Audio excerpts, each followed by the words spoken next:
moi, celui qui est plus fort que moi. Je ne suis pas digne de m'abaisser pour défaire la courroie de ses sandales. Moi, je vous ai baptisé avec de l'eau, lui vous baptisera dans l'Esprit Saint. Acclamons la parole de Dieu.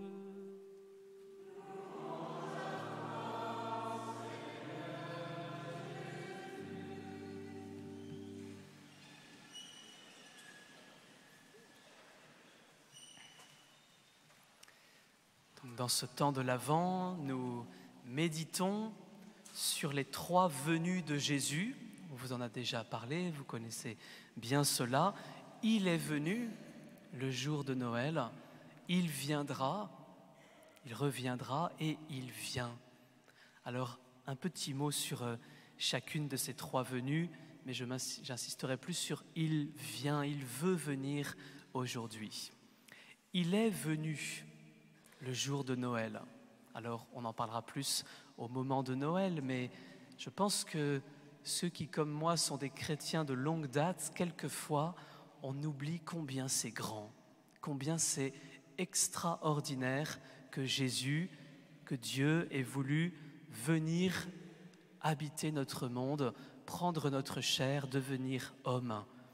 J'insiste pas plus, mais je me rappelle de cette petite histoire que je pense que j'ai déjà racontée, qui m'a profondément marqué.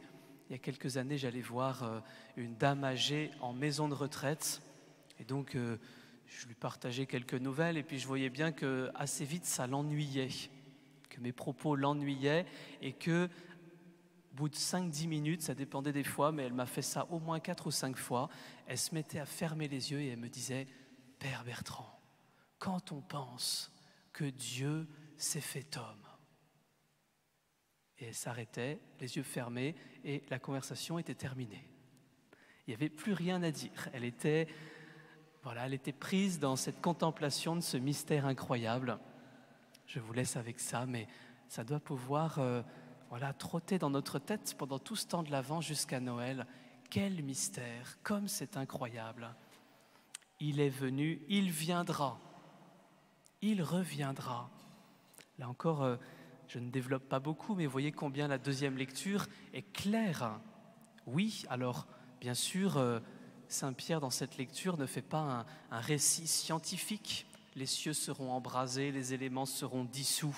Mais il nous fait un récit théologique. C'est l'amour de Dieu qui viendra tout consumer, qui viendra tout embraser pour faire advenir ce ciel nouveau, cette terre nouvelle que nous attendons, où résidera la justice.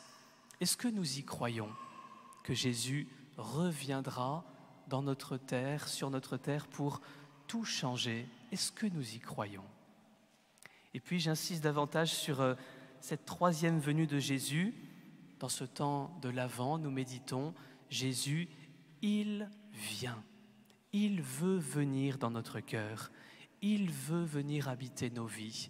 Il veut venir et tout changer en nous. Pourquoi? La première lecture nous le dit de manière claire. Il vient pour consoler. Il vient pour porter les agneaux sur son cœur. Il vient pour nous mener. En fait, il vient pour nous faire du bien. En fait, le véritable fin du mal, ça sera à la fin des temps quand il reviendra. Mais aujourd'hui, il veut déjà venir pour prendre soin de nous. Mais sans doute qu'il y a quelques conditions pour qu'il vienne. Et je pense que l'Évangile nous donne 2 conditions précises que je vous partage, qui, j'avoue, personnellement me marquent particulièrement. Comment faire pour que Jésus vienne?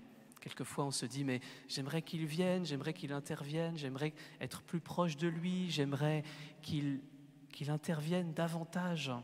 Eh bien, écoutons vraiment cet évangile.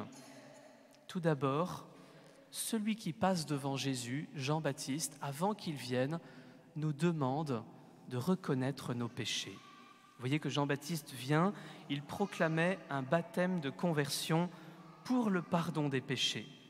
Et juste après, on nous dit que tous ceux qui venaient reconnaissaient publiquement leurs péchés.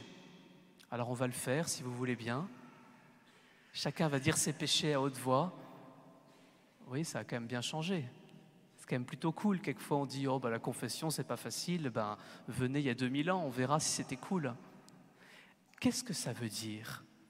En fait, Jésus nous aime profondément, mais si nous n'avons pas besoin de lui, si nous n'avons pas besoin d'être sauvés, si nous sommes autosuffisants, si nous pensons que nous savons tout, que nous n'avons pas besoin des autres, eh bien, il ne peut pas venir dans notre vie.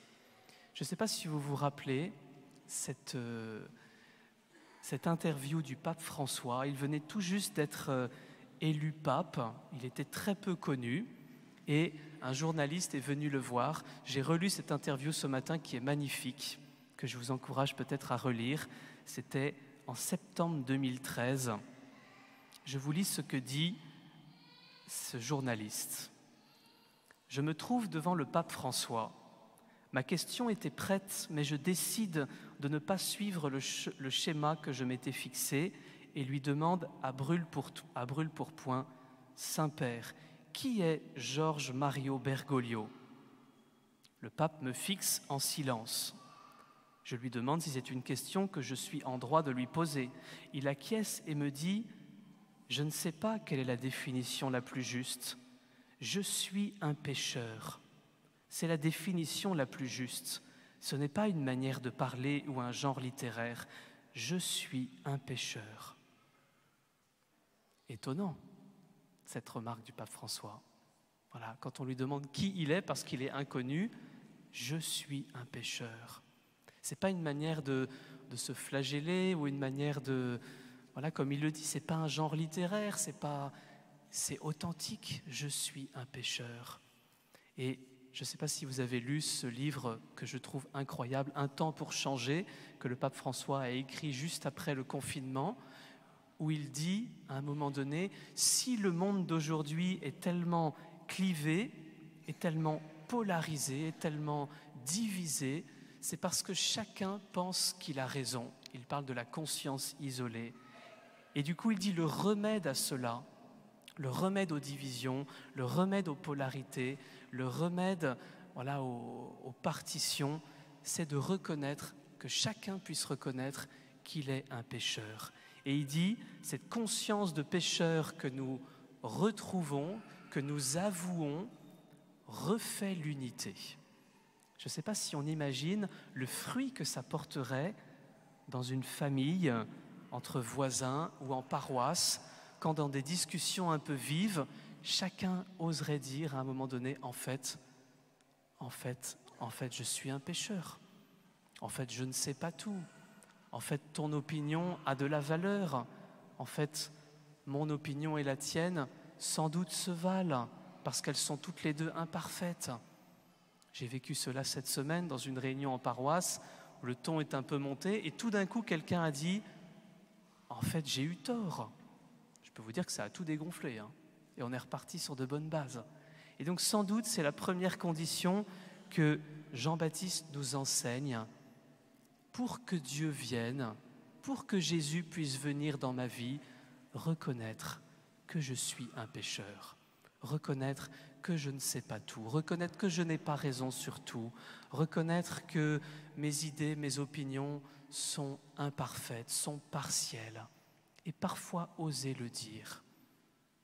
Et deuxième condition que nous enseigne Jean-Baptiste aujourd'hui, je ne sais pas si comme moi vous avez cette question. Pendant des années, je me suis dit, mais à quoi sert Jean-Baptiste?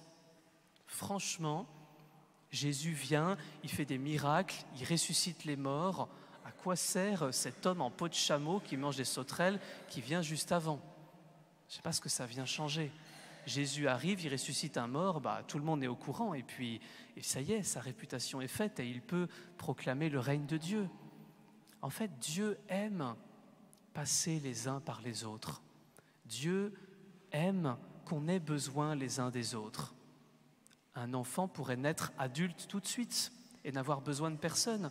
Dieu aime qu'il y ait des parents qui s'occupent de lui, qui prennent soin de lui pour le faire grandir. Eh bien, Dieu aime qu'il y ait Jean-Baptiste devant lui, même s'il est imparfait, même s'il est pécheur, pour préparer sa venue. Alors la question que cela nous pose, frères et sœurs, qui sont nos Jean-Baptiste? Qui sont autour de nous ces personnes en poil de chameau qui nous ennuient, que la parole de Jean-Baptiste, elle est rude, elle est rugueuse, et qu'on n'a pas envie d'écouter, et qu'en fait on devrait écouter, même si leurs paroles sont imparfaites, même si leurs paroles sont rudes et rugueuses. Et si on les écoute, Dieu nous promet qu'il peut passer dans notre cœur après. Moi, je me rappelle d'une année où vraiment il y a quelqu'un qui me cassait les pieds, qui venait me dire toujours la même chose, et ça m'ennuyait profondément. Je ne vous dis pas qui c'est. C'était sans doute pas dans la paroisse. Et en comprenant cela, je me suis dit, et j'ai entendu vraiment dans mon cœur le Seigneur me dire, mais Bertrand, écoute-le.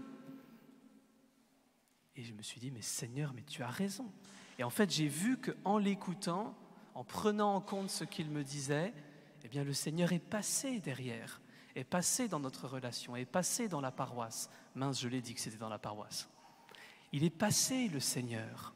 Et donc, si on écoute les Jean-Baptiste autour de nous qui nous dérangent, qui nous fatiguent, eh bien, le Seigneur passe. Et il peut venir habiter dans notre cœur. Alors, peut-être que ce sont les deux questions que nous pose Jean-Baptiste aujourd'hui et qu'il nous enseigne pour que le Seigneur puisse venir.